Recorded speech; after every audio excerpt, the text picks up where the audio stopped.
Hello बच्चों, देखिए question number 38 में है, कहता है which of the following compound has zero dipole moment. ठीक है, जीरो डाइपोल मोमेंट। इसमें देखिए बच्चों क्या हो रहा है, फर्स्ट वाले में जैसे साइक्लोपेंटेन है और साइक्लोपेंटेन को जैसे इस तरह से एक प्लेन स्ट्रक्चर मान लीजिए, तो एक क्लोरीन इस तरह से क्या कर रहा है, इलेक्ट्रॉन को इस तरफ ले जाएगा। ठीक है, और दूसरा इधर है, तो दो वेक्टर कुछ इस डायरेक्शन में है, तो इन दोनों का जो रिजल्टेंट वेक्टर होगा, जो रिजल्टेंट निकलेगा वो जीरो तो नहीं हो सकता है। समझ में आ रही बात? ठीक है, जीरो तो नहीं हो सकता है। ठीक, तो इसका मतलब इसका जीरो नहीं है।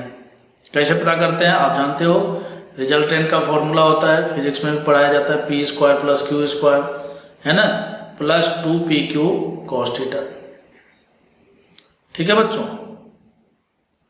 तो इसका भी कुछ ना कुछ मैग्नीट्यूड, इसका भी कुछ ना कुछ magnitude, plus theta generally 60 degree ले लेते हैं, कुछ ना कुछ तो होगा ही, तो सब ऐड होंगे। इसमें देखिए, इसमें भी नहीं होना है। क्यों? क्योंकि ये क्लोरीन क्या करेगा, इस डायरेक्शन में खींचेगा, और ये क्लोरीन इस डायरेक्शन में खींचेगा। जो मोर इलेक्ट्रोनिगेटिव है, इलेक्ट्रॉन का फ्लो उसी डायरेक्शन में तो होगा, तो दो वेक्टर का सम यहाँ पर भी जीरो नहीं होना है। यहाँ पर क्या हो रहा है बच्चों, इस तरह से एक प्लेन है और ट्रायंगल बना हुआ, तो एक क्लोरीन इधर खींच रहा है, ठीक है, एक क्लोरीन यहाँ पर खींच रहा है और एक क्लोरीन यहाँ पर खींच रहा है, तो तीनों के तीनों क्लोरीन का जो है जो सम होगा वो ठीक बीचों बीच ऊपर के डायरेक्शन में होगा। समझ में आ रही बात? ये प्लेनर नहीं है, ये 3D में है। तो 3D में अगर ये एक प्लेन में होता है ना, तब आप जानते हो कि 120 डिग्री पर जब तीन वेक्टर एक दूसरे से होते हैं तो उसका जो रिजल्टेंट होता है वो जीरो होता है, आप जानते हो। ठीक है, लेकिन ये बच्चों प्लेन में नहीं है, ये इस तरह से प्लेन, इसके ऊपर एक वेक्टर यहाँ लग रहा है, एक यहाँ लग रहा है और एक यहाँ लग रहा है। ठीक है, और इन तीनों का जो रिजल्टेंट होगा ये ठीक बीचों बीच ऊपर की ओर होगा। समझ में आई बात? खैर, कहने का मतलब जीरो तो नहीं होगा, तो ऑप्शन नंबर सी में भी इसका भी जीरो नहीं होगा, इसका भी जीरो नहीं होगा, तो बचा ले देंगे कौन? डी। तो डी आंसर है। कैसे? देखिए ये प्लेन है, इसमें क्लोरीन देखिए इस डायरेक्शन में ऊपर खींच रहा है, और यहाँ पर क्लोरीन ठीक नीचे की ओर लग रहा है, जस्ट अपोजिट डायरेक्शन। तो क्या करेगा, जितना अमाउंट से ये वेक्टर, ठीक है, ये फोर्स इस डायरेक्शन में खींचा जाएगा लगेगा, उतना ही अमाउंट से इक्वल इन अपोजिट डायरेक्शन में फोर्स लग रहा है, तो रिजल्टेंट फोर्स क्या हो जाएगा? जीरो हो जाएगा। तो इसका जो है डाइपोल मोमेंट आपको जीरो मिलेगा, बाकी किसी का नहीं मिलेगा। देखिए क्वेश्चन नंबर 39 कहता है ऑन प्लूटो। अब इस क्वेश्चन में देखिए भाषणबाजी किया है थोड़ा डरावना बनाने के लिए, लेकिन ऐसा कुछ भी नहीं है। On Pluto where everything is frozen, frozen मतलब जमा हुआ, ठीक है, मतलब हाथ अगर ऐसे हो गया तो बस ऐसे ही रहना है। ठीक है, एक बार आपने आंख ऐसे खोल के देख लिया तो अब ऐसे ही रहना है। समझ गए बात को? Everything is frozen. अब कहता है एस्ट्रोनॉट्स जो वहां जाते हैं discover 2 form of butane, gauche and anti. तो सबसे पहला नंबर तो बना लीजिए बच्चों गोचे और एंटी। ठीक है, इस तरह से हमने क्या किया, यहां पर CH3 हाइड्रोजन हाइड्रोजन, गोचे में कुछ इस तरह से हाइड्रोजन हाइड्रोजन, और दूसरा जो फॉर्म बनाएंगे एंटी, उसमें CH3H हो गया, एंटी में CH3 नीचे होता है, हाइड्रोजन ऐसे बना लीजिए, हाइड्रोजन ऐसे बना लीजिए। अब ये कहाँ पर है, ये दोनों स्ट्रक्चर हमें कहाँ मिले? प्लूटो पर मिले हैं। प्लूटो पर मिलने का मतलब कि ये जैसे मिल रहा है ना वैसे का वैसे ही अब ये जमा हुआ है। ऐसा मान लीजिए कि ये पत्थर का बन गया है, ठीक है, लोहे का बन गया है, वेल्डिंग किया हुआ है। तो इस स्ट्रक्चर को अगर आप गौर से देखिए, है ना, न्यूमैन के रूप में दिख रहा है, तो न्यूमैन के रूप में ये आप इसको देखिए तो क्या दिख रहा है, एक कार्बन है, इसके ऊपर CH3 ऊपर, और दूसरा कार्बन जो है जैसे मैं हूं, और मेरे सामने ही पीछे एक बच्चा है, और वो उसका सर यहाँ पर है, ऐसे करके देख रहा है, मैं ऐसे हूं, वो ऐसे देख रहा है। तो पहला वाला देखिए स्ट्रक्चर वैसा ही दिख रहा है आपको, ठीक है, एक तो ये हो गया।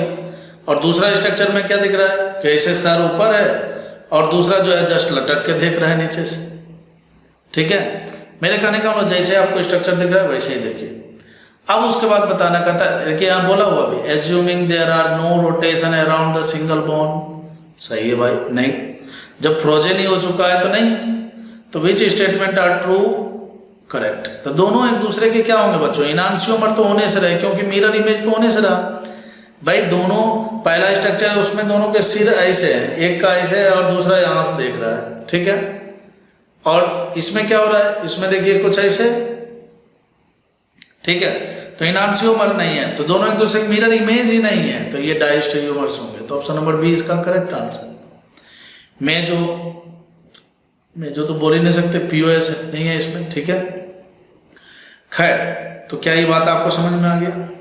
इसमें कहता है 2 स्टीरियोजेनिक सेंटर है, 2 कायरल सेंटर है, तो ये तो बकवास कर रहा है ना भाई। कायरल सेंटर इसमें कहाँ आ गया, इस कार्बन पर देखिए 2 हाइड्रोजन है, इस कार्बन पर पीछे वाले पर 2 हाइड्रोजन है, तो ये तो महाबकवास है बच्चों। ठीक है, तो ऑप्शन नंबर बी इसका करेक्ट आंसर। चलिए 40 में देखते हैं। 40 में देखिए यहाँ पर क्या है, कहता है शो ऑप्टिकल एक्टिविटी, है ना। इसमें से कौन सा है जो कि ऑप्टिकली एक्टिविटी शो करेगा। ऑप्टिकल एक्टिविटी शो करेगा या नहीं करेगा, इसको चेक करने का बहुत सिंपल सा तरीका है। प्लेन ऑफ सिमेट्री देखिए, प्लेन ऑफ सिमेट्री अगर मौजूद है तो मी जो होगा ऑप्टिकली इनएक्टिव होगा। ठीक है, और प्लेन ऑफ सिमेट्री अगर मौजूद नहीं है तो ऑप्टिकली एक्टिव होगा। हालांकि सेंटर ऑफ सिमेट्री भी चेक कर सकते हैं, लेकिन मैक्सिमम टाइम जो है ना आपका इतना से काम चल जाएगा। जैसे देखिए फर्स्ट में बच्चों यहाँ पर देखिए मिथाइल नीचे, यहाँ पर मिथाइल ऊपर, यहाँ पर देखिए इस तरह से एक लाइन खींचिएगा तो इसमें POS मौजूद नहीं है, क्योंकि मौजूद होता तो ये CH3 भी यहाँ पर कहाँ पर होता, वेज पर ही होता, तो हम बोलेंगे ये ऑप्टिकली एक्टिव है। इसका देखिए ये जो न्यूमैन है इसका फेसर बनाइए पहले। तो जब आप फेसर बनाओगे तो देखिए यहाँ पर COH, ठीक है, और मैंने पहले नीचे वाले का बना लेते हैं, यहाँ से इसका बना लेता हूँ ऊपर वाले का। ठीक है, COH हो गया, H यहाँ हो गया बच्चों, OH यहाँ पर हो गया, पीछे वाले का COH, और इसको पलट के लिखते हैं आप जानते हो, तो HOH हो गया। इसमें गौर से देखिए POS मौजूद है, तो POS मौजूद है तो ऑप्टिकली इनएक्टिव हो गया। समझ के बात को, ऑप्टिकली एक्टिविटी ये नहीं देगा। थर्ड में देखिए साफ साफ ही दिख रहा है POS मौजूद है ना, तो POS जैसे मौजूद हुआ इसका मतलब ऑप्टिकली एक्टिव नहीं है, इनएक्टिव है। इसमें देखिए, इसमें सबसे पहला नंबर इसको IUPAC के अकॉर्डिंग रोटेशन कीजिए इसमें। तो कैसे करेंगे, तो यहाँ पर CH2 CH3 है ही, इसको आप इस तरह से रोटेट कर दीजिए इस सेंटर के अलावा तीनों को। तो यहाँ से बच्चों CH2 CH3 हो गया, हाइड्रोजन यहाँ चला आया, OH यहाँ पर आ गया, OH यहाँ पर है, हाइड्रोजन यहाँ पर है। गौर से देखिए POS मौजूद नहीं है, तो POS मौजूद नहीं है इसका मतलब ऑप्टिकल एक्टिविटी देगा ये।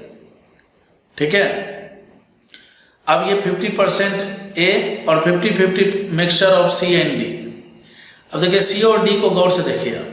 ठीक है, तो C माने एक ही कंटेनर में C रखे हुए हैं और D भी रखे हुए हैं, तो D तो देखिए ऑप्टिकली एक्टिव है, D क्या है, ऑप्टिकली एक्टिव है, और C क्या है, ऑप्टिकली इनएक्टिव है। इसको तो ऑप्टिकल एक्टिविटी से कोई मतलब ही नहीं है, तो फाइनली वो जो कंपाउंड है वो क्या है, ऑप्टिकल एक्टिविटी देगा ना भाई। एक कंटेनर में दो अलग अलग कंपाउंड रखे हुए हैं, एक इनएक्टिव है मतलब उसको ऑप्टिकल एक्टिविटी से कोई मतलब नहीं है, और दूसरा एक्टिविटी दे रहा है, तो ओवरऑल क्या बोलेंगे।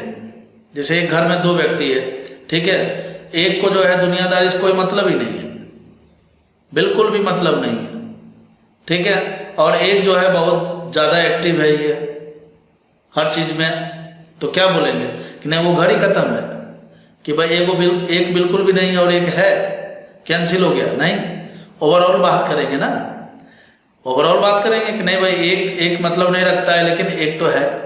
तो कुल मिलाकर बात यह है कि ये भी ऑप्टिकल एक्टिविटी आपको देगा। ठीक है बच्चों, ई देगा। तो आंसर क्या हो जाएगा, ए दे रहा था, डी मिला था, और AD करके ऑप्शन नंबर ए इसका करेक्ट आंसर है। ठीक है।